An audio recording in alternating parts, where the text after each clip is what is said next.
Der skal de passe på Keita, og de skal passe på andre, inklusiv selvfølgelig Villa og Messi. 1-0 FC Barcelona. De skal altså bare have en halv mulighed, så scorer de, når de har ham her. Han har ikke spillet specielt godt. Nej, men han søger væk fra midterforsvaret og kommer så løbende ind fra andet geled. Det er Keita, der skaber den her situation ved at tage et dybt løb frem i midterforsvaret hos FCK. Og ja, det er lidt uheldigt, den bold ikke bliver samlet op. 2 mål i det første opgør mod FC København, og 1 mål her. Keita hælder den på tværs.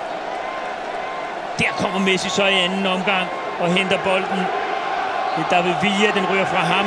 2 forsvar går på bolden, og så har Messi pladsen til at løbe ind til den. Ærgerligt.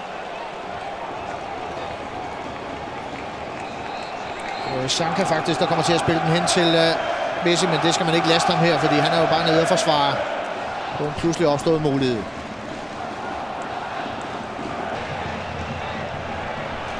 Og en rigtig god medicin mod det FCK lige har oplevet. Det er en scoring den anden vej. Her er det Grønkjær, der rykker. Og der kommer! 1-1! Claudemir, der havde en anden god mulighed i kampen. De smager deres egen medicin her. De blotter sig ned i forsvaret. Og så er der altså brasserdans i parken. Gang i løvehulen herinde. Og Guardiola, der var så glad for lidt siden, kan konstatere, at det kan godt være, at Barcelona har en argentiner, men de har en brasilianer i FCK. Sikke en reaktion fra det her FCK-hold. Oscar Wendt spiller den dybt til Jesper Grønkjær, der glider af på Alves.